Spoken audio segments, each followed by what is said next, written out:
जम्मू कश्मीर में कांग्रेस अध्यक्ष वक़ार रसूल का कहना है कि बीजेपी बड़े बड़े दावों के बावजूद जम्मू कश्मीर में शांति स्थापित करने में विफल रही है। वक़ार रसूल का कहना है कि जम्मू कश्मीर पिछले 33 सालों से आतंकवाद का सामना कर रहा है। देखिए, ये 33 साल से मिलिटेंसी है, यहाँ हालात खराब है। हमने भी कोशिश की कि हालात सुधर जाए, सब गवर्नमेंटों ने की, लेकिन जो दावे बीजेपी ने किए थे, जब 370 हटाया गया, स्टेट को यूटी में चेंज किया गया, हमारी स्टेट को छीना गया, उस वक्त बड़े बड़े दावे किए थे इन्होंने कि अब यहाँ हालात ठीक होंगी, अब इंडस्ट्री आएंगी, अब रोजगार मिलेगा, अब डेवलपमेंट होगी। तो कहाँ हालात सुधरे? 350 से ज़्यादा जो है तब से जो है वारदात हुए, जब से 2019 5 अगस्त से आज तक 350 से ज़्यादा वारदात हुई। अभी मिलिटेंट कहाँ से आ रहे हैं? कहाँ सुधरे हैं हालात? कश्मीरी पंडित हड़ताल पे हैं, बेचारे का टारगेट किलिंगें हो रही हैं। तो हम नहीं दोष देंगे, हम ये कहेंगे कि कहीं ना कहीं हालात जो हैं पूरे ख़राब ही हैं, इनको सुधारने की ज़रूरत है, मुल्क को मजबूत बनाने की ज़रूरत है।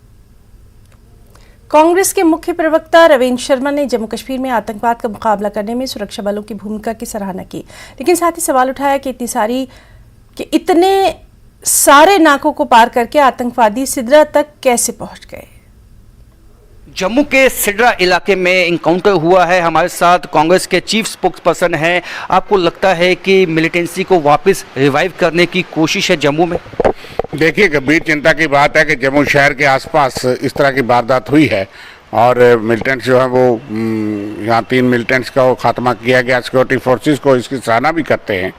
राहत की बात है कि कोई सिविलियन या कोई फोर्स है, कोई फोर्सेस से आदमी जो है उसको आहत नहीं हुआ है।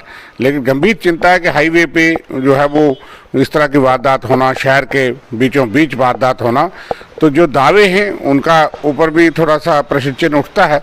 लेकिन इस तरह की घटनाएं जम्मू के और जम्मू कश्मीर के लोगों ने देखी हैं।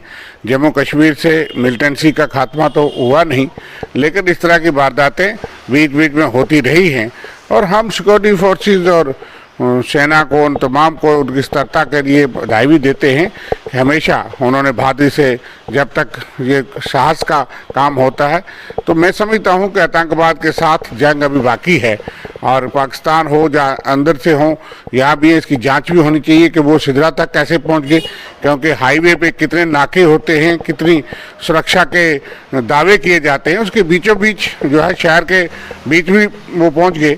तो इस तरह की वारदात की जांच भी होनी चाहिए कि किस तरह से वो पहुंचे और सतर्कता बरती जानी चाहिए, लेकिन सराहना भी करेंगे जिस तरह से। ऐसे में भारत जोड़ो यात्रा अगले महीने होने वाली है, राहुल गांधी आने वाले हैं। आपको लगता है, चिंता है इस बात को लेकर के, जिस तरह की इंसिडेंट अब मिलिटेंसी रिलेटेड इंसिडेंट जो हो रहे हैं? जब देखिए, जब सिक्योरिटी फोर्सेस सतर्क रहेंगी तो खतरे तो जम्मू कश्मीर क्या देश भर में हैं, लेकिन जम्मू कश्मीर में इस तरह के खतरे होते हैं।